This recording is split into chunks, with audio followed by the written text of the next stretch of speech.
A very good morning to all my lovely kids. Today we will be starting with class 7th history book, our past 2. And chapter for today is chapter number 7, Tribes, Nomads and Settled Communities. Let's start with the chapter with the aims and objectives.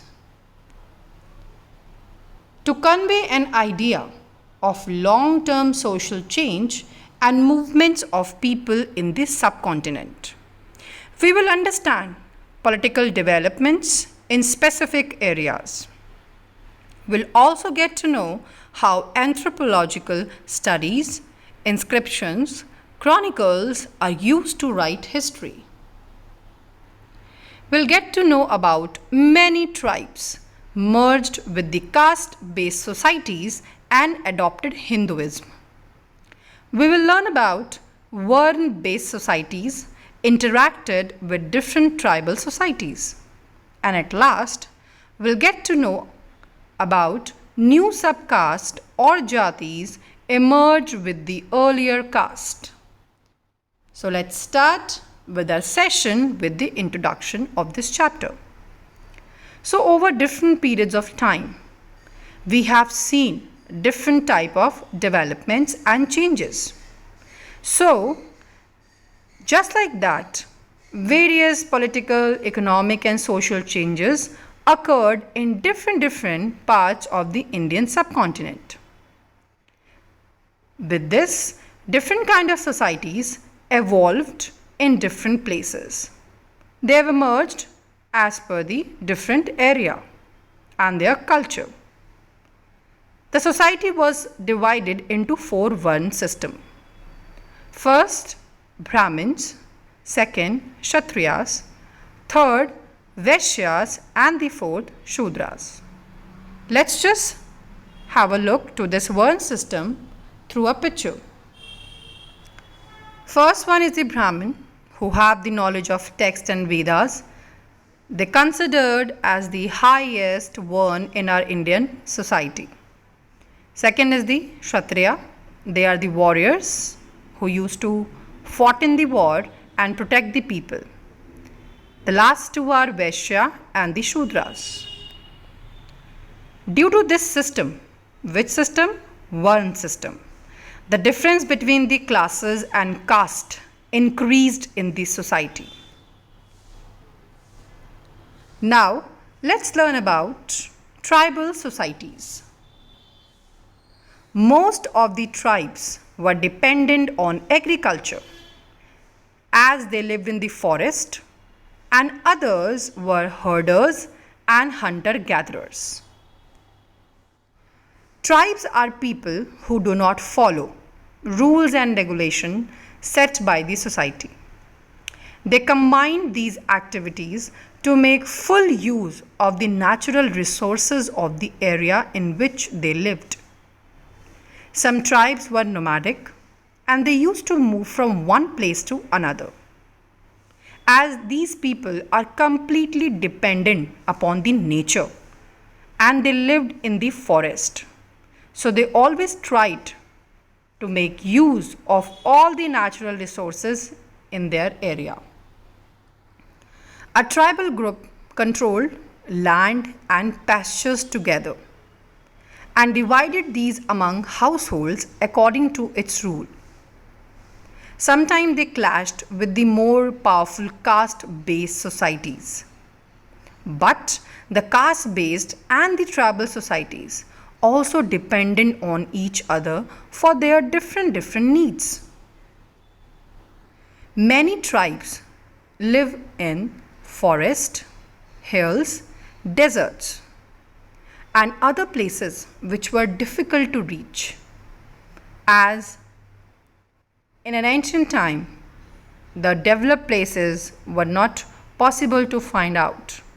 So, even now also, tribal people preferred to live in forest, villages, hills, deserts, etc. They are the people who preserved their culture and heritage through oral tradition. Look at the picture carefully. You can see how they are still preserving it, and they have also preserved in our ancient past. So, who were tribal people? Contemporary historians and travelers from medieval India hardly give any information about the tribes. And the rich customs and oral tradition which they used to preserve were passed to each and every new generation. Many of the tribes emerged as politically powerful groups through their areas of influence and activities. Tribal people were found in almost every region of the subcontinent. The area and influence of a tribe were different at different point of time. Some powerful tribes controlled large territories and some used to control small territories. Some of the powerful tribes were Khokar tribe in Punjab during 13th and 14th century. It was one of the most powerful tribes ever exist in our ancient India. Later, the Ghakkars become more important. Their chief, Kamal Khan Ghakkar, was made a noble mansabdar by one of the greatest empire and the great emperor Akbar. The tribal societies underwent a change as a result of interaction with the Hindu and Islamic societies. Langs and Arghuns in Multan, Gaddis in the Himalayas. These are other tribal societies which were popularly famous in our ancient past. Apart from that, the Balochis were another large and powerful tribe in the northwest. They were divided into many smaller clans under different chiefs. Chiefs means leader. The Mundas and Santals were the other important tribes that lived in this region and also in Orissa and Bengal. You can have a look to these pictures and can have an idea how these tribal people from these communities exactly look like. Kolis and Berats of Gujarat, Gaunts of Chhattisgarh, Bhil tribe in central India, etc. The Gaunts were found in great numbers, where present-day states of Chhattisgarh, Madhya Pradesh, Maharashtra and Andhra Pradesh. The large tribe of Bhils were spread across western and central India. By the late 16th century, many of them had become settled agriculturalists and some even zamindars. So have you seen, with the passage of time, they have developed themselves and turned into agriculturalists and in fact zamindars. So it was a great achievement. You can have a look to these different states where these different tribal communities were found in our Indian subcontinent.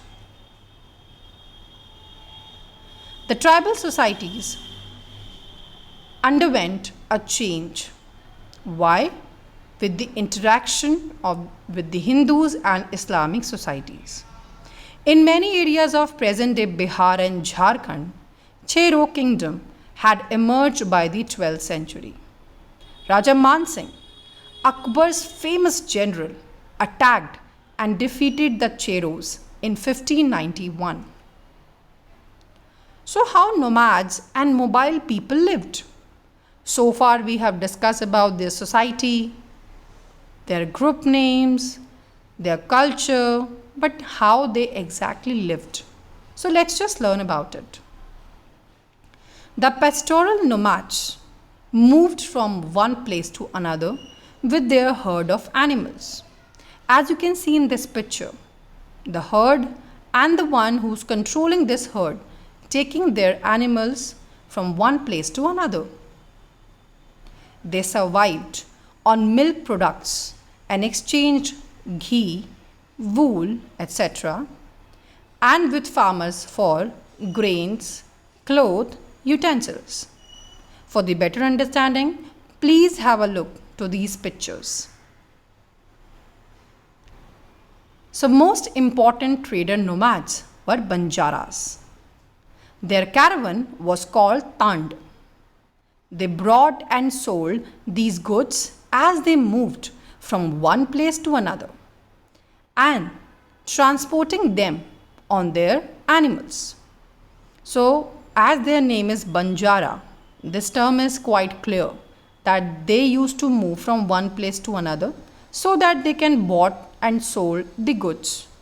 And for the transportation, they use their animals.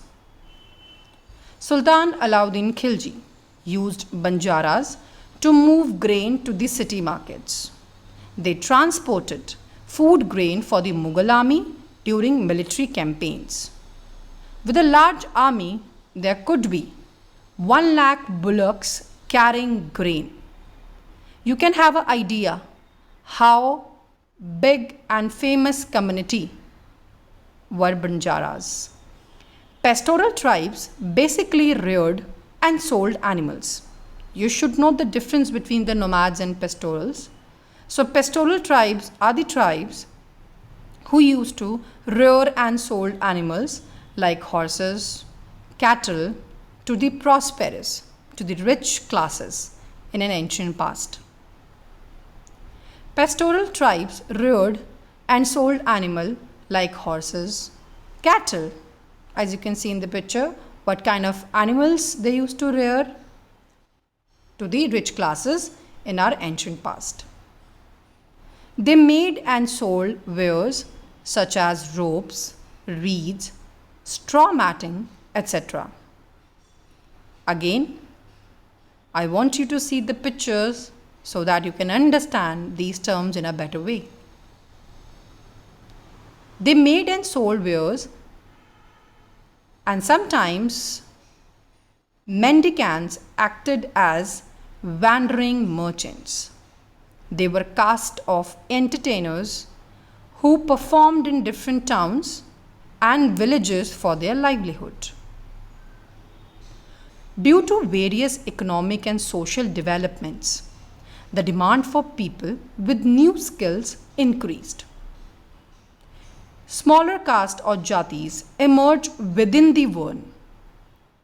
Jati is considered one of the tribes and social groups that were included in the caste-based society, like specialized artisans, smiths, carpenters, etc. Jatis become the basis of organization of these societies. New Rajput clans among the Kshatriyas which belong to the different lineages.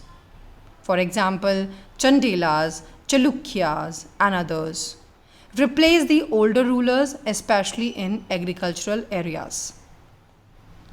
A new and developed society emerged that had many powerful states. Leading tribal families gradually become the part of the caste system with the help of the Brahmins.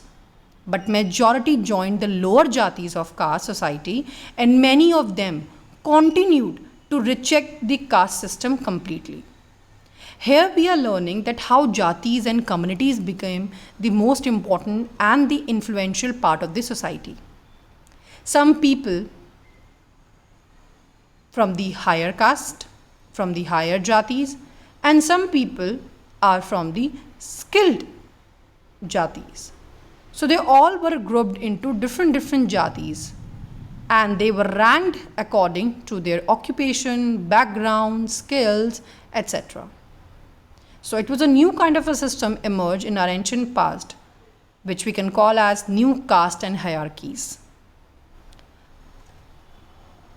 So now let's just have a closer look, the Gaunts. Now who were they? Let's just understand. Due to the social changes that occurred in the different tribes, new states developed.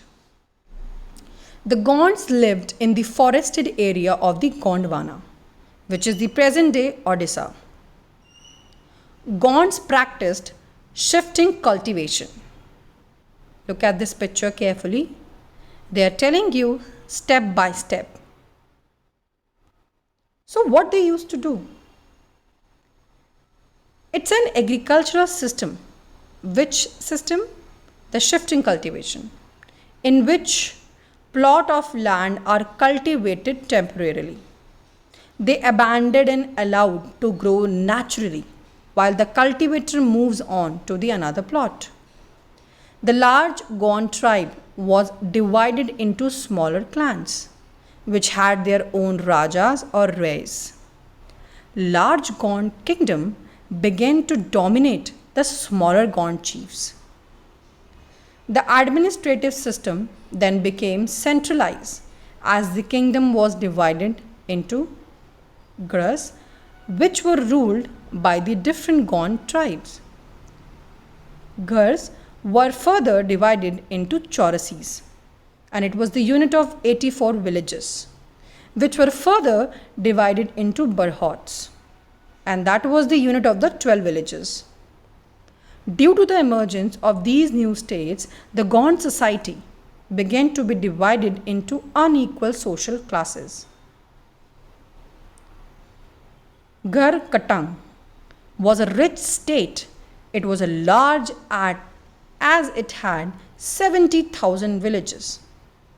It faced many invasions and was defeated by the Mughals.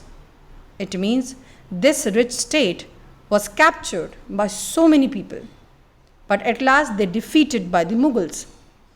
Still, some of the Gaunt kingdom survived for some time, but later they became weak.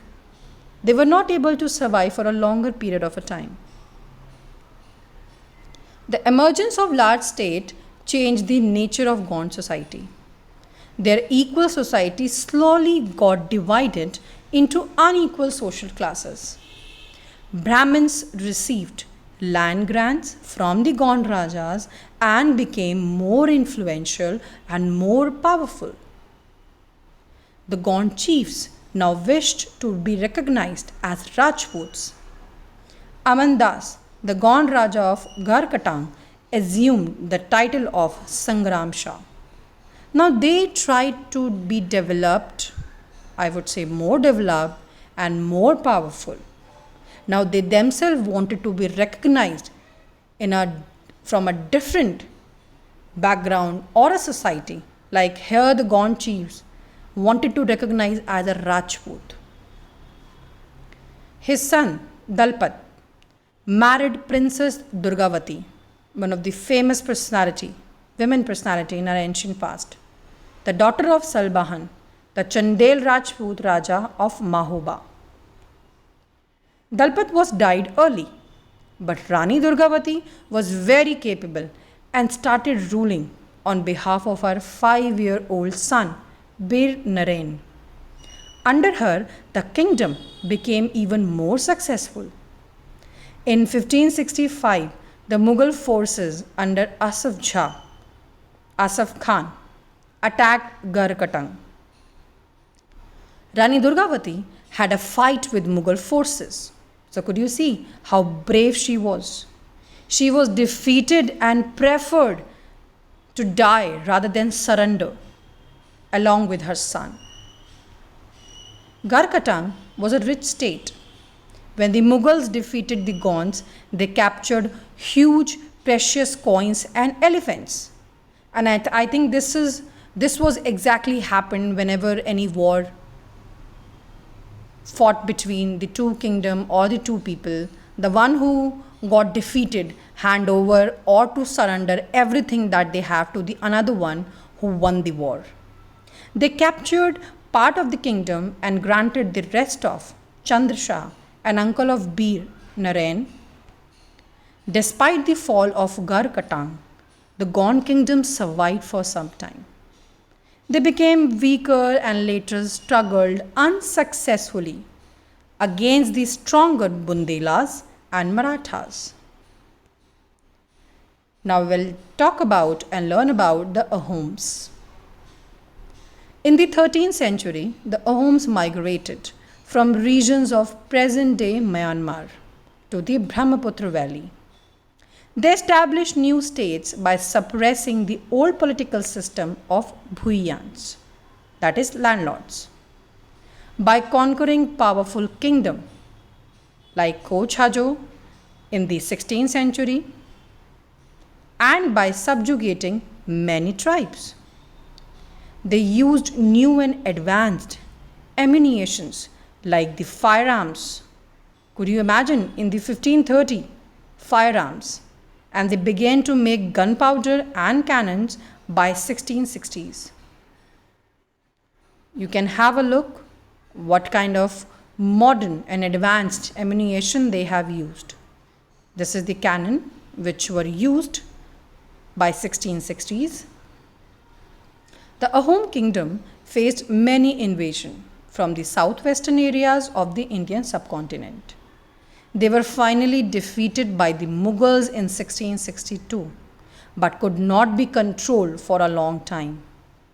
The system of forced labor was prevalent in the Ahom kingdoms, and these labors were called as pigs. A census or a survey was taken, and the people from the more populated areas were transferred to the less populated areas. So, the people were transferred from the more populated areas to the less populated area. Thus, the Ahom clan or Khels that controlled many villages were broken up by the beginning of the 17th century. Their administration became almost centralized. The major occupation of the males of the kingdom was agriculture, construction of dams, and other public works. Many new methods of rice cultivation were developed by the Ahoms. During the time of war, the males served in the armies. The Ahom worshipped their tribal gods originally. But during the mid 18th century, Hinduism became a predominant religion due to the rule of Hindu kings. That was very obvious. If any king is ruling from a particular community, in that particular time period, that religion become the most dominant religion in the entire area or the subcontinent. Yet the Ahoms did not adopt Hinduism completely. In the Ahom kingdom, art and literature flourished. Various translation works were carried out from Sanskrit into the local languages. I hope you have understood the chapter. So that's all for today. Have a nice day ahead. Take care.